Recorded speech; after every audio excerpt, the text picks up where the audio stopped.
नमस्कार, आप देख रहे हैं राइट इंडिया प्लस। देश की राजधानी दिल्ली, जहां पे सत्ताधारी आम आदमी पार्टी जब से सत्ता में आई है तब से कहीं ना कहीं इनके कामों को लेकर कहीं ना कहीं रुकावटें सामने आ रही हैं। जब से आम आदमी पार्टी ने दिल्ली में अपनी सरकार बनाई है तब से लगातार इनके कामों में एलजी के द्वारा प्रतिबंध लगाया जाता है, ऐसा आरोप आम आदमी पार्टी लगाती आ रही है। अब 2022 के नगर निगम के चुनाव हुए और पहली बार आम आदमी पार्टी ने 134 सीटें जीतकर जो है ऐतिहासिक जीत दर्ज करी, लेकिन फिर भी अपने वर्चस्व की लड़ाई को लड़ते हुए आज आम आदमी पार्टी सुप्रीम कोर्ट पहुंची है। बताया जा रहा है कि 3 बार नगर निगम मेयर के चुनाव के लिए सदन में मीटिंग बैठी, लेकिन मेयर नहीं बन पाया। अब 134 सीटें होने के बाद भी आम आदमी पार्टी का मेयर ना बनना क्या बीजेपी का साजिश का हिस्सा है? तो इसी कड़ी में आज हम दक्षिण दिल्ली में मौजूद हैं और हमारे साथ यहाँ के भारतीय जनता पार्टी के जिला महामंत्री बलबीर सिंह जी हैं, जो कि भाजपा के एक वरिष्ठ नेता भी हैं। तो इनसे बातचीत करते हैं। सर, सबसे पहले स्वागत है आपका राइट इंडिया प्लस में। धन्यवाद। सर, आरोप आप लोगों के ऊपर काफ़ी है कि आप लोग जानबूझकर जो है मेयर नहीं बनना देना चाहते आम आदमी पार्टी का, बल्कि पूर्ण बहुमत आम आदमी पार्टी के पास है, बीजेपी के पास नहीं है। उसके बावजूद आप लोग शोर शराबा करके हंगामा करके सदन की कार्रवाई को रुकवा देते हैं। देखिए, आप जानते हैं, आपने देखा भी होगा सदन के अंदर की कार्रवाई, सबसे ज़्यादा हंगामा कौन कर रहा है। ये पहली बार हो रहा है कि जो आदमी सत्ता में हैं, जिनके सबसे ज़्यादा वहाँ पे निगम पार्षद हैं, लेकिन सबसे ज़्यादा शोर शराबा भी वही मचा रहे हैं। उनको विश्वास ही नहीं हो रहा है। देखिए, आप पार्टी ने टिकटें बेची थी और उनको ये विश्वास नहीं है कि उनके निगम पार्षद उन्हीं के महापौर को वोटें डालेंगे, क्योंकि इसमें कोई एंटी डिफेक्शन लॉ तो एप्लीकेबल होता नहीं है। तो उसी के कारण ये आप पार्टी डरी हुई और जानबूझकर भारतीय जनता पार्टी पे लगातार आरोप लगा रही है। लेकिन आप सदन के अंदर, सदन के बाहर आप देखेंगे, भारतीय जनता पार्टी तो पहले से कह रही है कि जिसके पास मेजॉरिटी होगी उसी का महापौर बनेगा।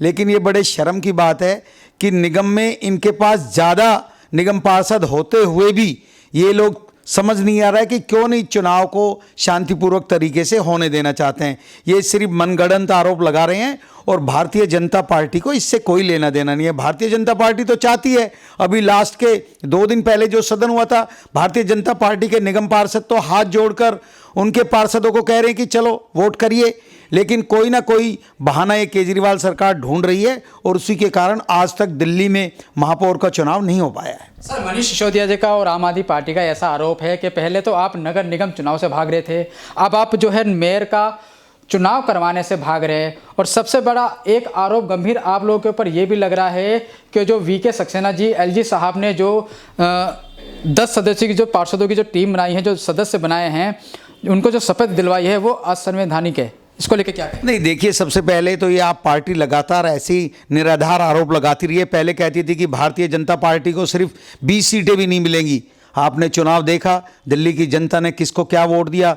हो सकता है हम लोगों की 15-20 सीटें कम रह गई हैं, लेकिन अगर आप डिटेल में जाएंगे, एक एक उसको देखेंगे, तो भारतीय जनता पार्टी बहुत ही कम मार्जिन से, कम 1000 से कम वोटों से कम 25 जगह ऐसी जगह पे आप पार्टी जीती है और उसका जो जीत का मार्जिन है वो कहीं भी 30-40 वोटों से लेके 500-600 वोटों तक रहा है। तो भारतीय जनता पार्टी को ऐसा नहीं है, दिल्ली की जनता ने खूब दिल खोल के भारतीय जनता पार्टी को वोट दिया है। हाँ, कुछ जगह पे कुछ कमियां रह गई हैं, लेकिन जहां तक सक्सेना जी के ऊपर ये लगातार एलजी के ऊपर आरोप, इन्होंने कौन सी परंपरा, कौन सी मर्यादा को नहीं तोड़ा इस आप पार्टी ने। इन्हीं के केजरीवाल साहब कहते हैं कौन एलजी, ये कहां से आ गया, कौन है एलजी। तो इस प्रकार की अमर्यादित भाषा का उपयोग सिर्फ आप पार्टी कर सकती है। सभी लोगों को अपनी अपनी मर्यादाओं में रहना चाहिए।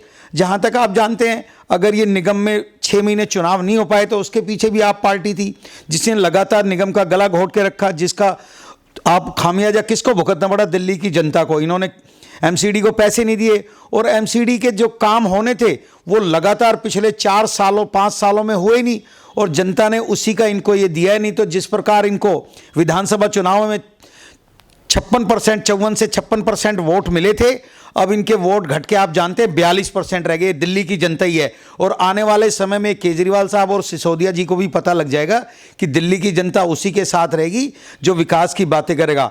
आरोप प्रत्यारोप, एडवर्टीजमेंट की सरकारें ज़्यादा दिन तक टिकने वाली नहीं है। सर, अगर दिल्ली में बात की जाए तो गर्मी का समय आने वाला है और गर्मी के समय में अक्सर पानी की समस्या पूरी दिल्ली के अंदर होता है। मौजूदा स्थिति में जो है दिल्ली की 2 करोड़ से ज़्यादा की आबादी है और दिल्ली को तकरीबन 1300 MGD पानी की आवश्यकता है, लेकिन जो पानी मौजूदा समय में दिल्ली को मिल रहा है वो 800 से 850 MGD केंद्र के प्रयासों से, केंद्र के द्वारा दिल्ली को मुहैया कराया जा रहा है, जो कि 80 लाख आबादी के अनुसार है। लेकिन मौजूदा आबादी के अनुसार पानी नहीं मिल पा रहा, तो क्यों ना केंद्र को इस पर थोड़ा ध्यान देना चाहिए सर, ताकि दिल्ली के लोगों को पानी मिल सके। देखिए, केंद्र लगातार इस पे ध्यान देती रही है, लेकिन पानी की जिम्मेदारी स्टेट गवर्नमेंट की है।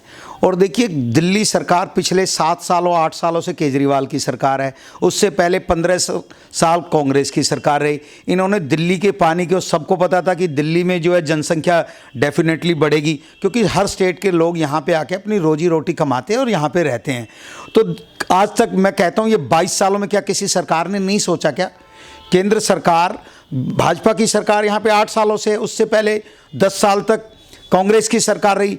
मैं सिर्फ केजरीवाल साहब की सरकार से पूछना चाहता हूं, आपने पिछले 7 सालों में, जब आप 2015 में सरकार में आए थे, आपने कहा था 2017 से हम हर दिल्लीवासी को नल से जल देंगे। कहाँ गया इनका वायदा? इनको सबसे पहले देखना चाहिए। और दिल्ली में खूब बारिश होती है, अगर दिल्ली अपने पानी को इकट्ठा करके वाटर हार्वेस्टिंग के जरिए अगर यहाँ की पानी को रिचार्ज कर ले, जो पानी बह के यमुना के थ्रू यहाँ से निकल जाता है, आज तक कौन सा इन्होंने ऐसा इस प्रकार का कार्य किया, ये बताएं। ये बात करते हमने, मैं तो कहता हूँ इन्होंने आज तक 900 MGD पानी इनको पहले मिल रहा था जिस दिन से मुख्यमंत्री बने थे, आज भी 900 MGD मिल रहा है। सर, इसमें आम आदमी पार्टी का तो ऐसा भी कहना है कि 800 से 850 MGD पानी जो है केंद्र के प्रयासों से मिल रहा है, बाकी 950 जो है दिल्ली सरकार ने खुद, जब से इनकी सरकार बनी है तब से रेन हार्वेस्टिंग के सिस्टम से पानी को इकट्ठा करके अपनी पानी की क्षमता बढ़ाई है, लेकिन केंद्र का इसमें कोई योगदान नहीं। देखिए, यहाँ पे यमुना नदी बहती है, यमुना नदी की क्या हालत है। केंद्र सरकार ने इनको 2419 करोड़ रुपए दिए कि यमुना साफ रहे। यमुना साफ कैसे रहेगी? अगर यमुना का पानी साफ रहे तो दिल्ली की काफ़ी समस्या पानी की सुधर सकती है। दिल्ली में आप देख रहे हैं, हर एक नाले, जितने नाले यहाँ पे गिरते हैं, कितने ETP प्लांट लगाए हैं, कितने STP प्लांट लगाए हैं। अगर ETP और STP प्लांट प्रॉपर हर जगह लगे होते तो शायद दिल्ली को आज ये पानी की इतनी बड़ी समस्या नहीं होती। इसके साथ साथ ये बताए ना, ये सिर्फ कहते हैं कि हमने रेन, कहाँ पे इन्होंने रेन हार्वेस्टिंग किया है? इन्होंने कहा था हम जमुना के किनारे बहुत सारे ट्यूबवेल्स लगाएंगे और उससे पानी निकाल के दिल्ली को पानी की सप्लाई करेंगे। कितने आज तक इन्होंने वाटर ट्यूबवेल्स लगाए हैं? देखिए, एग्जैक्ट अगर आप RTI लगा के इनसे जानकारी लेंगे तो आपको सही और सटीक जानकारी मिलेगी, तभी हम लोग बता पाएंगे। आज 900 MGD पानी नहीं है। संगम विहार जैसे, अगर मैं 15 साल पहले की बात करूं तो संगम विहार में 2 लाख लोग रहते थे, आज संगम विहार में 10 लाख लोग रहते हैं। इनको एक छोटा सा क्षेत्र जिसमें 2 विधानसभाएं लगती हैं, देवली विधानसभा और संगम विहार विधानसभा, लेकिन आज तक वहां पानी की सप्लाई प्रॉपर नहीं हो पाई है। ये पूरी दिल्ली की बात करते हैं, इनको खुद देखना चाहिए। और ये जितना दिल्ली को फंड्स मिलता है उसके अनुसार इनको दिल्ली की जो 2 बेसिक समस्याएं हैं, एक तो रास्तों की और दूसरी सीवर के सिस्टम की और तीसरे पानी की, ये इन 3 चीज़ों पे तो कम से कम दिल्ली की राजधानी होते हुए इनको ये सुविधाएं तो हर हालत में प्रदान करनी चाहिए। बाकी काम ये दिल्ली की जनता अपने आप कर लेगी। सर, दिल्ली की जनता को अगर बात की जाए, आपका जिला दक्षिणी जिला आता है, तो दक्षिणी जिला के लोगों को आखिर अतिक्रमण के नाम पे क्यों परेशान किया जा रहा है? नहीं, देखिए, जहाँ तक अतिक्रमण की बात है और कोर्ट में जिन्होंने डिसाइड हो गया कि ये अतिक्रमण है, तो वहाँ पे लोग या तो स्वयं खाली कर लें और सरकार को ऐसे सख्त कदम भी उठाने पड़ेंगे। नहीं तो कैसे? यहाँ की पॉपुलेशन बढ़ती जा रही है, रास्ते हैं नहीं, पार्क है नहीं, किसी भी प्रकार के कोई फंक्शन करने के लिए जगह नहीं है, तो क्या होगा? अगर किसी ने अतिक्रमण किया है और वो इलीगल है तो उसको वो भुगतना पड़ेगा। और इस प्रकार के कार्य तो सरकार को करने ही चाहिए और मैं इसके बिल्कुल हक में हूँ। अगर किसी ने गलत इलीगली कहीं पे भी अतिक्रमण किया हुआ है तो उसको डेफिनेटली जनता की सुविधा के लिए हटाया जाना चाहिए। सर, संगम विहार में एंट्री करने के 3 रास्ते हैं, रतिया मार्ग और थाना वाला रोड, जिसको बत्रा रोड भी कहा जाता है, और आपका देवली रोड। इन तीनों रोडों की जो शुरुआत है, जो स्टार्टिंग है, वहाँ पे ऑटो का अतिक्रमण है और इसके ऊपर कार्रवाई क्यों नहीं होती? आखिर किस किस शे पे ऑटो वाले इस तरह से ऑटो चलाते हैं? यहाँ तक कि हरियाणा के ऑटो चलते हैं, ना इनके पास लाइसेंस है, ना इनके पास इंश्योरेंस है, ना इनके पास पॉल्यूशन है, ना इनके पास ऑटो की फिटनेस है और ना ही इनके पास लाइसेंस है। उसके बावजूद भी बेधड़क चल रहे हैं। पुलिस प्रशासन आपके हाथ में है, फिर भी कार्रवाई नहीं होती। नहीं, देखिए, कोई भी व्हीकल चलाना, उसको लाइसेंस देना, ये दिल्ली सरकार का काम है। अगर कोई भी व्हीकल अनऑथराइज चल रहा है तो स्टेट ट्रांसपोर्ट डिपार्टमेंट होता है, वो उसको सीज कर सकता है, पुलिस खाली चालान कर सकती है। लेकिन अगर कहीं पे इस प्रकार के व्हीकल चल रहे हैं, आप ग्रामीण सेवा को देख लीजिए, रूट्स कहाँ हैं, चलते कहाँ हैं। तो ये सब दिल्ली स्टेट ट्रांसपोर्ट की मिली भगत से ये जितने व्हीकल्स यहाँ पे चल रहे हैं, ऑटो और ये ग्रामीण सेवा, इनके ऊपर कंट्रोल करने की जिम्मेदारी पूरी दिल्ली सरकार की है। देखिए, दिल्ली पुलिस एक टेम्परेरी इनका चालान कर सकती है, लेकिन किसी समस्या को पूर्ण रूप से हल करना है और ये इस प्रकार के स्थानों पे नहीं खड़े हों, तो ये दिल्ली ट्रांसपोर्ट डिपार्टमेंट जो है उसको इनके अगेंस्ट सख्त से सख्त कदम उठाना चाहिए और इनको इस प्रकार के ट्रैफिक जाम से लोगों को इस प्रकार की असुविधाएं नहीं हुए, इनको तुरंत इनके लाइसेंस, इनका जो भी इनको रूट्स दिए हुए, इनको जब्त किया जाए। उनको जल्द से जल्द इसको हटाने के लिए दिल्ली स्टेट गवर्नमेंट से अगर नहीं हो रहा तो ये काम दिल्ली पुलिस कमिश्नर को उनको लगातार लेटर्स लिखने चाहिए। मैं तो यहाँ के जो एमएलए हैं, यहाँ के जो चुने हुए प्रतिनिधि हैं, उनसे निवेदन करना चाहता हूँ कि अगर क्षेत्र में इस प्रकार की समस्याएं हैं तो उनको स्टेट डिपार्टमेंट के थ्रू इनको दूर करना चाहिए। सर, इनका भी कोई इसमें जो है भूमिका है? तीनों रोडों पे जो यहाँ के मौजूदा विधायक हैं, इनकी भी कोई भूमिका है? नहीं, देखिए, भूमिका और उसके बारे में तो मेरे को कोई इतना नहीं जानकारी है, लेकिन अगर समस्या है और लोग उस समस्या से जूझ रहे हैं तो उसकी जिम्मेदारी हर एक विधायक की बनती है कि वो इस प्रकार की समस्याओं को दूर करें। सर, देवली जो आपका वार्ड है, इसमें सी ब्लॉक का जो मंदिर है, मंदिर को जो तोड़ा गया और वहाँ से जो मूर्तियाँ हटाई गई, आखिर इसको लेकर आप क्या कहना चाहेंगे? आखिर कब तक आस्था के साथ खिलवाड़ किया जाएगा? नहीं, देखिए, ये तो बहुत ही गलत हुआ है। ये एक छोटा सा मंदिर था जो 100 गज में बना हुआ था और सरकार की कोई ऐसी फैसिलिटी यहाँ पे आनी नहीं थी कि जो बिल्कुल इसेंशियल सर्विस में आनी हो, रोड बनना हो। कुछ ऐसा सामाजिक तत्वों ने 2017 में इसके अगेंस्ट कोई केस डाला था। अब जो वहाँ पे मंदिर में लोग पूजा करते हैं तो वहाँ पे कोई इस प्रकार की कोई समिति भी नहीं थी। ये तो लोगों को वैसे ही एक आस्था के हिसाब से बनाया हुआ मंदिर था जिसमें लोग लगातार पूजा करते थे। कोई हाई कोर्ट ने ऑर्डर दे दिया, दूसरी पार्टी कभी वहाँ पे प्रेजेंट ही नहीं हुई, तो उसी के लिए इस मंदिर को तोड़ा गया है। लेकिन अगर इसमें भी मैं कहना चाहता हूँ, अगर दिल्ली सरकार ये रिकमेंडेशन कोर्ट में करती, यहाँ के विधायक आगे आके इसकी रिकमेंडेशन दिल्ली गवर्नमेंट के थ्रू, डीएम के थ्रू, एसडीएम के थ्रू अगर जाता कोर्ट के पास, तो ये मंदिर नहीं टूटता। लेकिन हम लोग अभी भी इसके लिए लगातार प्रयास कर रहे हैं कि आपस में बैठकर कुछ लोगों ने जो एक मंदिर के अगेंस्ट इस प्रकार की कंप्लेंटें की हैं, सबको मिला के और यहाँ पे कोशिश की जाएगी कि जल्द से जल्द इस मंदिर को दोबारा से मूर्ति स्थापित करके चालू किया जाए। हाँ सर, जैसे कि ये मंदिर की जो ज़मीन है, बताया जा रहा है ग्राम सभा की ज़मीन है जिस पे दिल्ली सरकार का पूरा रोल है। अगर यहाँ पे कोई निवासी रहता है, स्थानीय निवासी रहता है या अपना कब्जा वहाँ पे करता है, तो उसको हम अवैध मान सकते हैं या अतिक्रमण मान सकते हैं, उसको हटाना उचित है। लेकिन वहाँ पे एक मंदिर है जिसमें पूरे ब्लॉक के लोग पूजा करते हैं, क्या मंदिर को हटाना भी मंदिर भी अवैध माना जाएगा? नहीं, देखिए, ये तो अगर मंदिर वहाँ पे बना हुआ है वो रिलीजियस के नाम पे तो नहीं था, लेकिन अगर दिल्ली सरकार चाहती तो इस प्रकार का प्रोविज़न है। अगर 2009 से पहले का कोई मंदिर बना हुआ है तो वो एक रिलीजियस कमेटी बनाई हुई है जो डिसाइड करती है कि ये मंदिर रहेगा नहीं रहेगा। लेकिन जैसा लोगों ने वहाँ पे बताया कि ये मंदिर 2009 के बाद ही बना है, तो उसके लिए भी इवन कोर्ट ने भी एक केस हुआ था गुजरात में, स्टेट वर्सेस, तो उसमें डिसाइड हुआ था या तो रिलीजियस कमेटी को जाएगा। अगर रिलीजियस कमेटी को नहीं जाता तो वो स्टेट गवर्नमेंट से उसके बारे में रिकमेंडेशन लेनी चाहिए। हो सकता है दिल्ली सरकार में केजरीवाल की सरकार है और वो कितना हिंदुओं को चाहता है और कितना दूसरे धर्म के लोगों को चाहता है, किसी से छुपा हुआ नहीं है। ये तो यहाँ पे ज़बरदस्ती की गई है। अगर दिल्ली सरकार चाहती तो वो अपनी रिकमेंडेशन डीएम के थ्रू देके आराम से इस मंदिर को रह सकता था।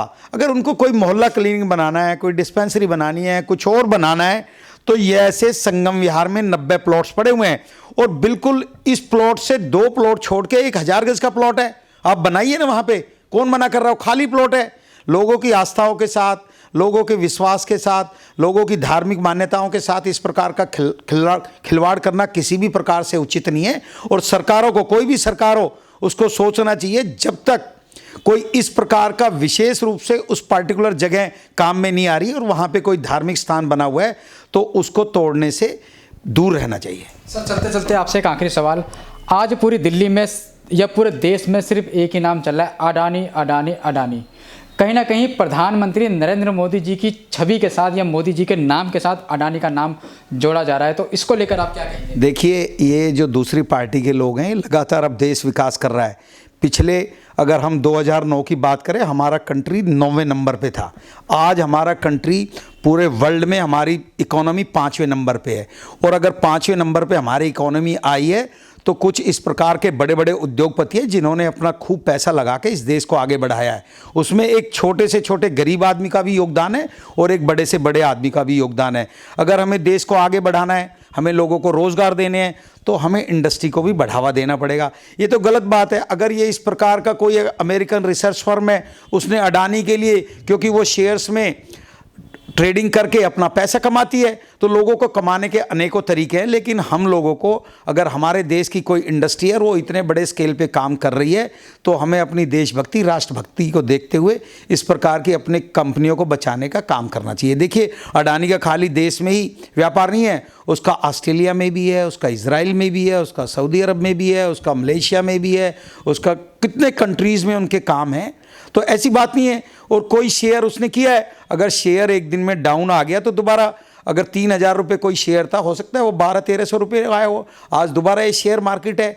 तो लोगों को एक छोटी सी फर्म ने रिसर्च करके अपने इन्वेस्टर को पैसा कमाने के लिए अगर इस प्रकार का कोई काम किया है, तो उसमें अडानी क्या करेगा या उसमें हमारे प्रधानमंत्री जी क्या करेंगे? और ये कहना बिल्कुल गलत है कि प्रधानमंत्री जी ने, और इसका आपने देखा होगा कल और परसों 2 दिन प्रधानमंत्री जी ने लगातार इसके बारे में बोला है। अडानी क्या, अंबानी क्या, और भी पूरे इंडिया में हजारों इस प्रकार के व्यवसायी हैं।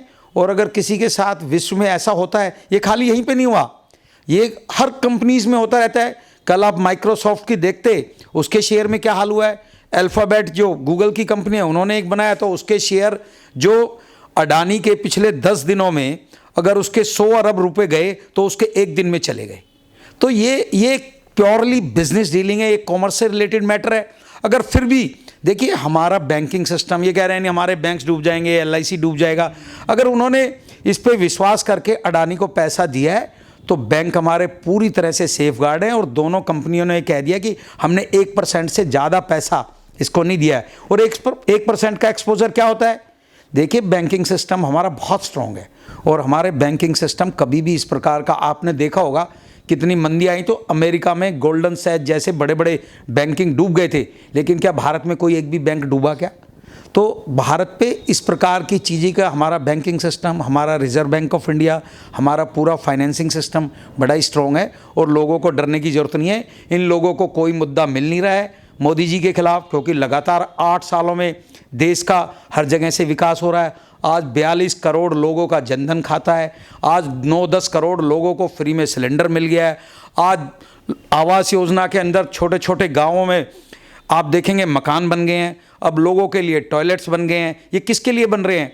आज गरीब रेहड़ी पटरी वालों को 10,000 रुपये का लोन आराम से मिल रहा है। तो ये लोग परेशान हैं, इनको कोई ऐसा मुद्दा मिल नहीं रहा है। और ये मुद्दा जो प्योरली कमर्शियल है, उसमें सरकार का कोई लेना देना नहीं है, तो इनसे कुछ होने वाला नहीं है।